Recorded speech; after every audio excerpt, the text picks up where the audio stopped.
This episode is brought to you by Alibaba.com, the world's leading B2B e-commerce marketplace. They'll help your business stay competitive and discover new, innovative, and affordable products from over 200,000 suppliers and manufacturers worldwide. And with their trade assurance, you can shop with peace of mind. No more worrying about international payments, delayed shipments, and convoluted refund policies. Even customized orders receive protection. The world of business is waiting for you. Visit Alibaba.com. This is Theriault Media. Ladies and gentlemen, welcome back to another electrifying episode of the Epic Real Estate Investing Podcast. This is where fortunes are built, dreams are realized, and myths shattered. I'm your host, ready to get you on the edge of your seats as we reveal the hidden truths of the investing world that can change your life. In today's power-packed episode, we're going back in time. Back to a world before the internet, before AI, before advanced technology. How did the richest people in history amass their fortunes? They built empires that stood the test of time. Brace yourselves for 8 ancient money rules the rich don't want you to know. And they hid their secrets well. But today, we're breaking the code. But that's not all. We're about to pull the curtain back on one of the most controversial topics in the world of finance.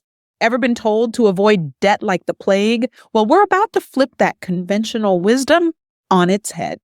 In how avoiding debt holds you back and keeps you poor, we are debunking the 7 most pervasive myths about debt that could be sabotaging your path to financial freedom. It's time to break the chains and seize control of your financial destiny. Hold tight, because we're not done yet. Do you have the guts, the tenacity, the drive, but still success eludes you? Well, get ready for a swift kick of motivation with our game-changing segment, Crushing the 3 Demons of Real Estate Success. We'll expose the invisible barriers holding you back, the sneaky adversaries in your path, and most importantly, we're handing you the weapons to vanquish them once and for all. Get ready to rewrite the rules of success in real estate investing and in life itself. Are you ready to conquer your fears, shatter your limits, and catapult your dreams into reality? Buckle up, because you're about to embark on a wild ride in the high-stakes world of real estate investing. Hey, strap in. It's time for the Epic Real Estate Investing Show. We'll be your guides as we navigate the housing market, the landscape of creative financing strategies, and everything you need to swap that office chair for a beach chair. If you're looking for some one-on-one help, meet us at reiace.com. Let's go, let's go, let's go, let's go, let's go. Let's go. Hey there, Rockstar. Do you see videos like these in your feed? How to make money fast. I built 3 $100 million businesses in 9 minutes. 7 passive income ideas. How I make $67,000 per week. How to buy a business with no money. When you buy a house for $0. Oh, that one was mine. Good video. True story. True story. I love money. You love money. We want more, right? Well, this just popped up in my feed the other day. Stop working. The money will come by itself. The secret that allows you not to work. The proven way to wealth. This video is about John D. Rockefeller. You heard of him? Yeah, super rich guy. This video took me down a deep rabbit hole where I discovered the ancient money rules the rich don't want you to know. I need to know. And there were a couple of really good lessons in this one specifically. Don't be afraid to borrow, he said, even when you have money. Sounds familiar, doesn't it? You see, just because you have money doesn't mean you have to use it to acquire property. He said, only the financially illiterate are afraid of debt. Richest guy in the world said that. More on what else he said in a minute, but that video, it led me to the Vanderbilts, the Carnegies, and then to the richest family ever, the Rothschilds. How'd they get so rich? They didn't have the internet, they didn't have ChatGPT, or they didn't have Deal Engineer. How'd they do it? Well, as the good book says, ask and ye shall receive. Actually, Matthew 7:7 says, ask and it shall be given you. And I'll be damned, the old YouTube algorithm placed this in front of me. The Secret to Becoming Truly Rich with Rabbi Manis Friedman on the Kosher Money Show. Really good channel. Go check those guys out. They're cool. In this interview with Rabbi Friedman, it stopped me in my tracks and opened up a new reality for me about becoming truly rich with ancient money rules that most have forgotten, or maybe they're just choosing to ignore them, or perhaps they're being protected. So whether you're flipping burgers, flipping sneakers, or flipping houses, these ancient rules of money are something to consider and will probably have you think at least at some point, damn, I've been doing this wrong. I watched probably 7 hours of video from a dozen or so different channels on the history of money, I mean, back to Adam and Eve. Yes, Eve. Through the rise and fall of empires, massive economic shifts, and learned the strategies that the richest people used to pull through and make themselves even richer. I mean, what they did to make it, what they did to grow it, and what they do to keep it growing. Money. And I've got, several pages of notes here. It'd take me probably at least an hour to get through them all. So what I did is I put together a short list of these ancient money rules that the rich are still using today to make themselves richer. A list that you can steal and apply to your own legacy. Ready? All right. So these first two rules have everything to do with just how you look at money. For example, God made money to get us to interact with each other, to meet people we otherwise would not meet, to get us to come out of our caves. I mean, if you go back far enough, and if you're paying attention today, money's immutable rules are really very spiritual. God's plan wasn't for us to follow the money, but rather follow where the money takes us. Because the only significant consequence of being rich or poor is that you'll meet different people along the way. Your wealth or poverty will take you to where you can do the most good in the world. And we will never be rich if we function as needy creatures. I mean, the only way to become rich is to function as if you're needed, and then do noble deeds for those that need you, and riches will follow. And that's a good question to ask yourself. Do you walk around leaning more towards the needy side or the needed side? I mean, there's some really good clues about your finances in that answer. Second money rule says, money is not the goal. It's a tool to accomplish other goals. It's not even something to accumulate, but rather to create businesses and invest to produce a better quality of life. Even retirement isn't something to look forward to, but rather being active and productive is what you're to look forward to. Third money rule, start a business. Owning your own business, that's a money rule of the rich. And it always has been, because owning a business gives you control over the hours you work, the income you produce, and your own self-fulfillment. And it allows you to help others and to serve God. In the Jewish faith, someone who works for someone else their entire life is considered to have been burdened with an unlucky destiny. Elon Musk once publicly proposed that instead of baby showers, we should host business showers. When a friend starts a business, we all come together, celebrate them, and bring resources for their business beginnings. Ancient rule number 4, work hard, but not how you might think. Being resilient and persevering through the challenges of running and building a business can present, and recognizing that success is the only option, that's how most look at hard work today.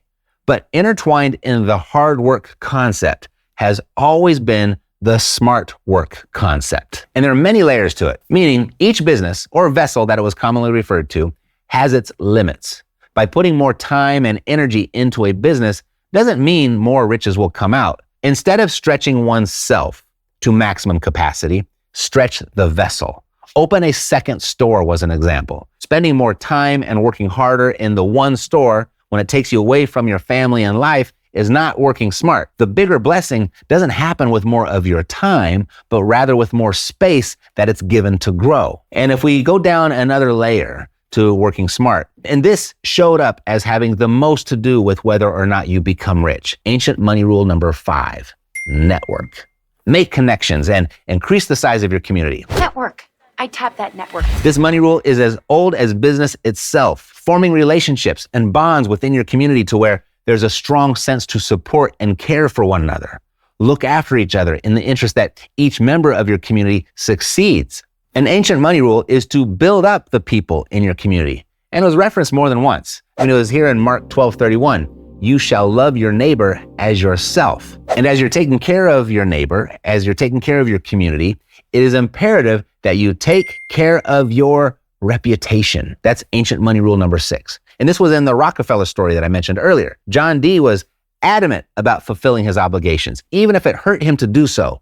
And because he did, banks stood in line to give him money. A good reputation, it opens opportunity. The Torah gives good guidelines about this, written 400 years before Christ, to be honest and treat employees fairly. That's in Leviticus 19:36. And to avoid dishonest gain, that's stressed in the Torah, which addresses exploitation, deceit, and avoiding undue greed or envy in business matters. Maintaining justice in all dealings, including business, is a central tenet of the Torah. Ancient money rule number 7, be charitable. Charity and compassion, giving to the poor, that's a fundamental principle in Jewish law. And this was everywhere, in every period, in every region, in every faith. 10 to 20% goes to charity, depending on where you look.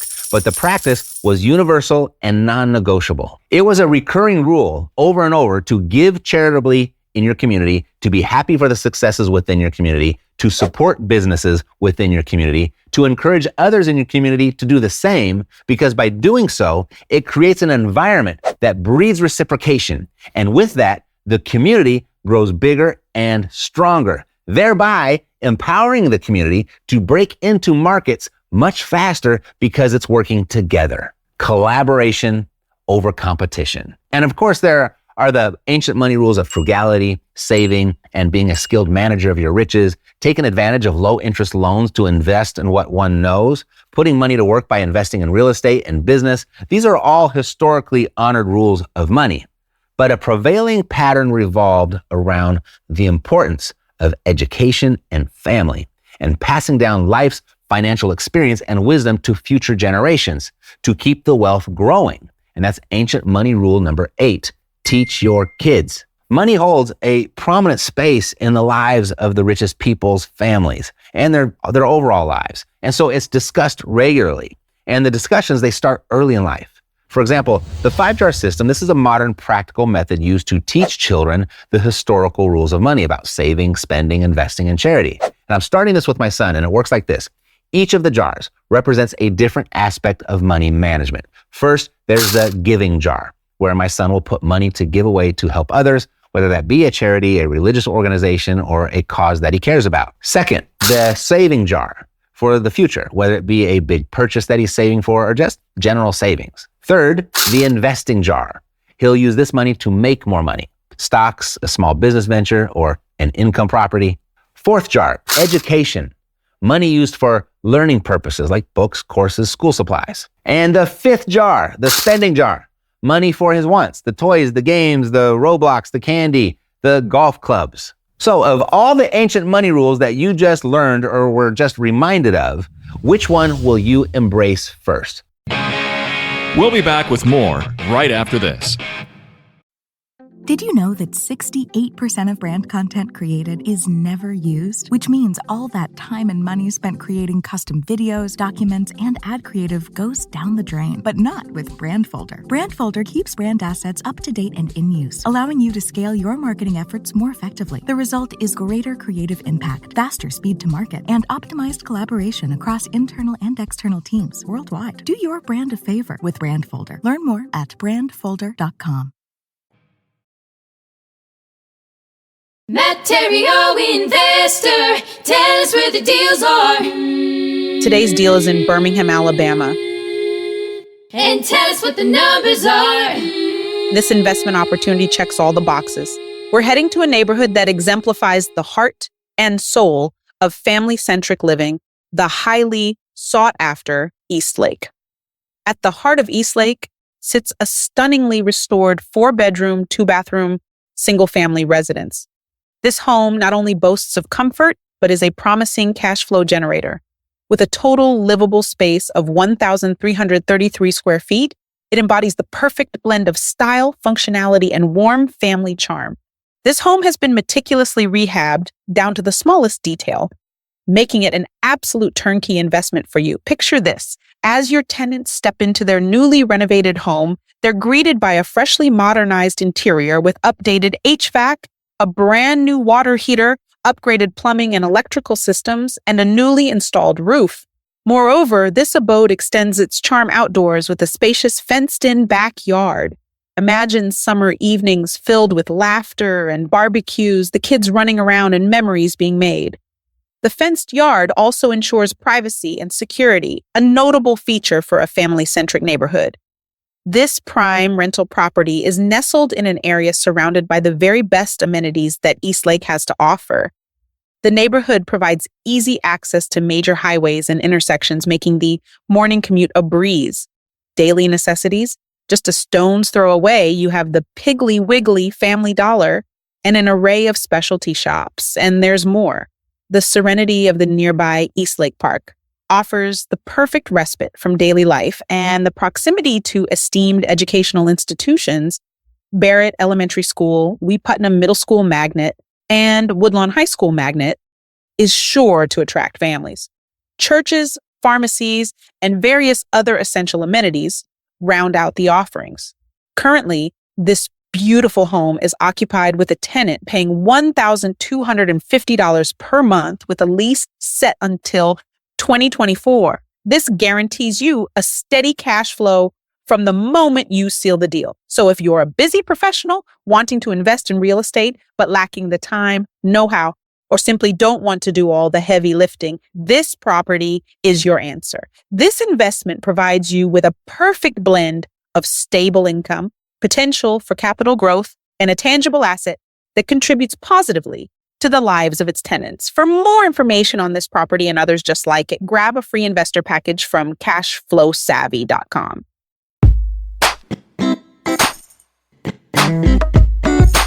Hope is not a financial strategy. Let's get back to work. It's slowing your growth. It's robbing your cash flow. It's stealing your assets. It's increasing your taxes. It's got you on the wrong side of inflation. Avoiding debt, it's keeping you poor. And it's not your fault. I mean, you've been trained to be poor. The education system has done its best to mold us into obedient little robots while stifling creativity, critical thinking, and entrepreneurship. Do what you're told. Don't ask questions. There's only one right answer to every problem, they say. Don't make mistakes. Don't take risks. I mean, this is a recipe for how not to get ahead. And these 7 myths about debt, they're holding you back from achieving the riches that you dream of in the time that you want to achieve them. Myth number 1, and it's the oversimplification in this statement that's holding you back the most. Debt is bad. Certain types of debt, like mortgages and business loans and education, when managed correctly, are smart tools and essential for getting ahead and building your wealth. Using debt to expand a business, purchase new assets, or invest in assets, it allows businesses and investors to grow much faster than they could without it. Myth number 2, and believe this one at your own risk because it creates unnecessary inefficiencies and disadvantages, and that's to avoid debt at all costs. Strategic borrowing can simplify business, reduce effort, and help you seize meaningful opportunities that you otherwise wouldn't be able to. Myth number 3, this is a brilliant piece of wisdom. I mean, who needs financial literacy when we can just subscribe to the fallacy that all debt is equal? You know, whether you're drowning in credit card debt or investing in an income property, the myth wants you to believe it's all the same. I mean, who needs to understand interest rates and repayment terms or the potential for multiplying returns? I mean, if financial independence and long-term prosperity are important to you, you do. Myth number 4, if you value convenience, rewards, and a good credit score, then you must ignore the advice that credit cards are bad. When used responsibly and for the right things, they can be powerful tools. When used by experts, expertly, the benefits can be amazing. For example, I use my American Express Gold Card to pay for all of our online advertising. That brings in new clients for us, and that keeps us in business. And then in the background, this card pays 4 times the points when we run our ads through it. And that comes back to me by way of cash, free first-class travel, access to airport lounges, free car rentals and insurance coverage, extended warranties, and purchase protection. By strategically using this small little piece of plastic, it turns everyday purchases into an opportunity to earn and save. And when it comes to travel, you save a lot. I'm getting on a plane to DC right after I'm done recording this. And the flight, the hotel, and the car won't cost me a dime, all because I pay for my ads with this. So myth number 5, many successful individuals and businesses, they strategically employ debt to grow their wealth and cover necessary expenses. So the myth that debt means you're financially irresponsible, it's not a stigma. It can mean the exact opposite. I mean, as of this recording, there are 0 Fortune 500 companies right now that are debt-free. And that's what you call a clue. Myth number 6, this will have you sacrifice investments, ignore lucrative opportunities, and kick the can of wealth creation continually down the road in exchange for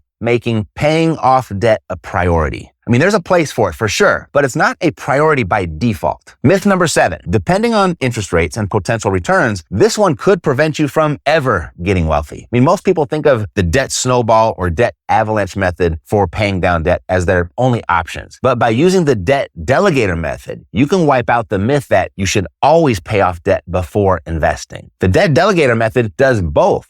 I mean, why should you wait to invest when you can delegate the paying down of your debt to someone else entirely? Most conventional wisdom these days, it's keeping you poor. But specifically by avoiding debt, you're surrendering 10 invaluable wealth creating tools. Number 1, capital needed for growth. 2, improved cash flow. 3, asset ownership. 4, tax benefits. I mean, when you work for your money, you're taxed the most. When your money works for your money, you're taxed the less, so that's good. But when other people's money works for your money, you're taxed the least. You can't get that benefit without debt. Number 5, leverage multiplies your returns on your investments. Number 6, building credit. Aside from the obvious larger loan amounts and lower interest rates, a good credit score affects how much you pay for insurance, where you live, and where you work. Number 7, retaining ownership. Unlike equity financing, where ownership shares are sold to raise funds, debt financing allows business owners to retain full control and ownership of their business. 8, debt often comes with a fixed repayment schedule and interest rate, which can help businesses and investors plan and budget accurately, giving you predictability. 9, if the money borrowed is subject to fixed interest rates, the real value of the money repaid will decrease over time due to inflation. Thus, you effectively repay less in real terms than you borrowed. You don't want to surrender your inflation advantage, not today. And 10, using debt can help you avoid risk. For example, it can be safer to take on a manageable amount of debt to finance a risky adventure rather than risking your own money. By avoiding debt, you surrender a bunch of risk management. Sir Richard Branson, you heard of him? Yeah, the founder of the Virgin Group. His first venture into business was a magazine called Student, which he started from the basement of his home. But he soon realized the power of leverage and the potential for expansion. What most don't know about Branson is at just 16, he purchased a country estate in England, which served as a recording studio, and later the headquarters for Virgin Records. He borrowed the money to buy that property, and that was just the beginning for him strategically leveraging debt. With every venture, Branson understood that taking on good debt could fuel his expansion. It could fuel his dreams. He used it to diversify into multiple sectors, from entertainment to airlines to telecommunications to space travel, all of which are pretty darn risky ventures. But they were calculated risks, and his key to handling debt was ensuring cash flow. He ensured that his returns outperformed his interest rates. As he went on building the Virgin Empire, his calculated risk-taking and strategic use of debt played a pivotal role. Branson also understood the importance of ownership. When he borrowed money to grow, he wasn't giving away slices of his company. He maintained control, able to steer it in the direction that he wanted. And Branson used debt to manage risk. He had to. Virgin Galactic was one of the riskiest steps he had taken in business that anyone could take, for that matter. I mean, we're talking about space travel. But by using debt as a tool, he was able to manage and offset the potential for financial losses. Today, he's a global icon. His story, it's a testament to the power of a daring vision, resilience, and the strategic use of debt. Without it, we wouldn't even know his name. And that's just one story of many. Thanks for sitting tight while we pay our light bill. We'll be back right after this. This episode is brought to you by Alibaba.com, the world's leading B2B e-commerce marketplace. They'll help your business stay competitive and discover new, innovative, and affordable products from over 200,000 suppliers and manufacturers worldwide. And with their trade assurance, you can shop with peace of mind. No more worrying about international payments, delayed shipments, and convoluted refund policies. Even customized orders receive protection. The world of business is waiting for you. Visit Alibaba.com.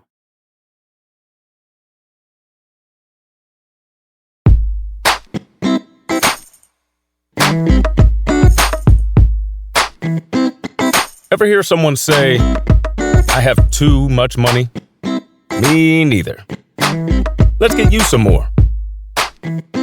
Back to the show. If you keep asking yourself why you're not getting to your next level in real estate investing when you feel you're giving it your best shot, then you're likely losing the battle to one of 3 sneaky adversaries. And you're not alone. These demons are responsible for the demise of countless aspiring real estate investors, but it's not too late. You're here, and you can turn it around. You ready? Let's go. The first adversary, it can linger in the background, in your subconscious, and most don't know it's there, or its force and how it's holding them back. Is it holding you back? Well, does your heart ache thinking about missed opportunities? Your answer there would be a clue. Have you watched property prices rise, regretting that you didn't buy more, that you weren't bold enough in your actions? You had the chance and you didn't take it. The regret from missed opportunities is as devastating as financial loss, if not more. Our first adversary, playing it safe. Avoiding risk is devastating your growth as an investor. The thrill and challenge of real estate investing lies in being able to forecast trends and identify undervalued properties, and take calculated risks. This process, it fosters skill development, critical thinking, and your savvy decision making. Playing it safe limits your exposure to these valuable lessons, and so hamper your potential as an investor. Every risk taken, every boundary pushed, and every bold decision made contributes not only to your financial success, but also to your personal development and sense of fulfillment. Yes, the path may be fraught with uncertainty and even temporary setbacks, but the journey will be enriched with learning and the sweet taste of success born from courage and vision. The real estate market, like life, isn't about surviving. It's about thriving. It's about living. A timid approach to life, an overly cautious approach to it. An approach to investing in real estate and life without risk won't lead to much. But what if this happens, they say, or what about the time that happened, they say? Well, their approach to life revolves around worst case scenarios. It's the language of the poor. Because they focus on the risks of life, they don't try. What they fail to realize is it's all risky. The moment they were born, it got risky. If you think investing in real estate is risky, wait until you get the bill for not investing in it. It's riskier to not than it is to, but it's all risky. Getting married is risky. Having children is risky. Going into business is risky. You want to know what's risky? Driving to work is risky. 99 people a day die doing it. Do you drive? Taking a shower is risky. 52 people a day die doing it. Do you shower? Walking up and down the stairs in your home is risky. 32 people a day die doing it. Do you confine yourself to the first floor? Going to the hospital is risky. 24 people a day die there due to a mistake made by the hospital staff. Cooking is risky. 1 person a day dies doing it in their own kitchen. Do you cook at home? A handful of Google searches revealed those numbers. But you know it didn't crack the top 100? Death by real estate investing. But you hesitate. It's all risky. Life is risky. You're not getting out alive, but people still look for safety. They still look for security. They are illusions. They are alluring comfort zones that breed mediocrity. As real estate investors, playing it safe is a roadblock to your financial plenty. You are an embodiment of ambition, a testament to the unquenchable human thirst for success. I see before me a potential in you like I've never seen. Each wave poised to surge forward, each ripple ready to create a revolution. You are a real estate investor, the dream builder and visionary of our society. The realm of real estate isn't for the timid. It's for those who dare to dream, to take bold strides, and to leap beyond the ordinary. It's for those willing to tread uncharted territories, to explore hidden corners, and to seize opportunities where others only see risks. Break away from the ordinary, shatter the status quo, and embrace the daring. Investing isn't about avoiding risk. It's about understanding it. It's about navigating it. As the highest peaks bear the best views, the greatest rewards in real estate are just one daring, yet calculated decision away. Let the currents of courage carry you. Horizons of plenty await you. A blind leap, that's not what's being suggested. Calculated risk-taking is. Risk with education, risk with research, due diligence, and a bold spirit. Life is short, and it's moving faster by the day. It's gonna pass you up by 4 p.m. tomorrow if you're not paying attention. Playing it safe ain't safe. No one got rich investing in bonds. Playing it safe is the new risky. Avoiding risk is the riskier thing to do. Adversary number 2.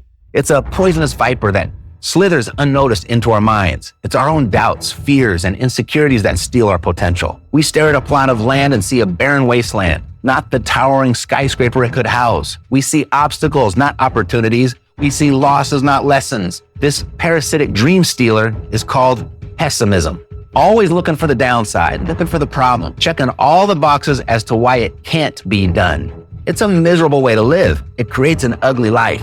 The pessimist doesn't look for what's right, but rather what's wrong. Ignores virtue, focuses on fault, and when they find it, they're delighted when they do. They can't see the sunset because they can't see past the specks on the window. To the pessimist, the glass is half empty. To the optimist, half full. What makes the same measure affect people so differently? The answer? It all depends on how you look at it. We're mostly affected by how we think things are, not how they are. The way we think they are is what affects us most. People are poor because of poor thinking habits. The problem isn't their work habits, but their thinking habits. Poor people work hard, but they don't think hard. There's a factory inside your head. It's a mental factory powered by your thoughts. It's your thoughts that fuel the factory. Your thoughts are what create your economic, social, and financial fabric. The Bible says it, as you think, so you become. Protect your thoughts. Protect your mind. You know, every morning I used to chug down a cup of hot coffee while half listening to the news and half scrolling through Twitter. I'm talking wars, riots, murders, you name it, filling up my brain first thing in the morning. No surprise that my days felt like a rain cloud was following me around. My staff at work and even my family were nervous about getting on my wrong side. They steered clear from me. Not a good vibe, not conducive to productivity and progress. I discovered something though, and it wasn't rocket science, just a small change. Instead of starting the day with a buffet of bad news, I opted for brighter stuff to feed my brain. My thoughts, how I got along with people, my actions, and even the stuff I had achieved, everything got a makeover as a result. If you want to change your life, change what you read, change what you watch. Garbage in, garbage out. Gold in, gold out. And then I noticed this. Imagine if your enemy dropped a bit of poison into your coffee. You'd be in serious trouble, right? Now imagine if your bestie accidentally dropped a bit of poison in your coffee. It'd still be toast. You've got to watch your coffee, even in friendly environments. Same goes for your mind. You've got to stand guard and protect what gets in. You have to live with what enters, whether it come from foe or friend. The real estate market is a field of endless possibilities. Each investment is a seed, and your thoughts about it is the soil. Plant it in negativity, and it withers. Plant it in optimism, and it flourishes. Our third adversary, and it's a toxic one. It'll leave you empty, it'll drain your energy, blind your vision, and limit your success. It puts you in a passive role, making you a victim of your circumstances. It's dangerous because it lies in waits for you on the easy path. It disguises itself as your friend, as your ally. It's the scapegoat that leads to unfulfilled dreams and unrealized potential. This adversary goes by the name of complaining. Try this. Complain to someone about your situation for 10 minutes, and you'll have wasted 10 minutes of your time. 80% of them don't care or didn't listen. The other 20% were glad it was you. Complaining about a problem without proposing a solution is whining. The more we complain, the more unhappy we get. Life, it's a series of tests. It's a social and emotional and financial series of tests. When people fail a test, then point blame to someone or something else, when they complain about it, they suffer a lot. The Dalai Lama said that. If you don't think complaining is a big deal, ask the children of Israel of Old Testament fame. The story says the children of Israel were slaves. Then God, through Moses, performed a series of dazzling miracles and got them out. And now they're on their way to the promised land. The tragedy of the story is they never got there.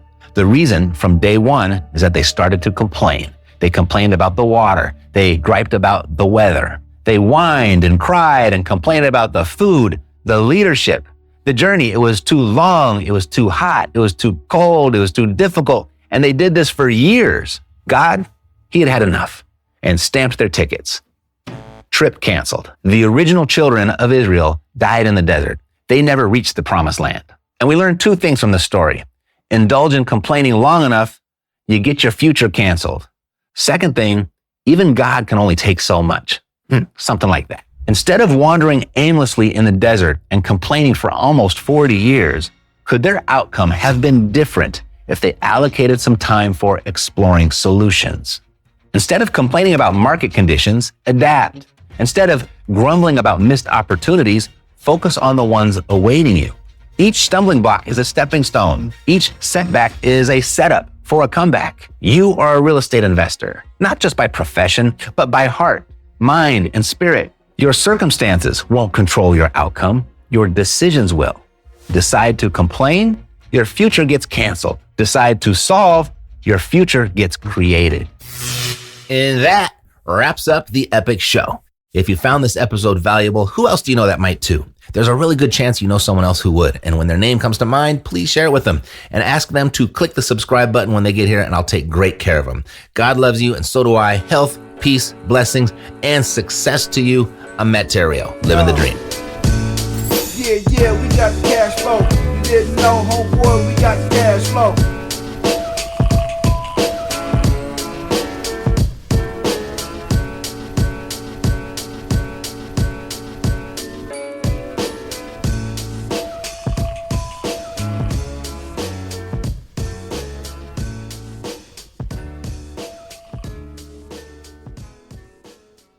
This podcast is a part of the C-Suite Radio Network. For more top business podcasts, visit c-suiteradio.com.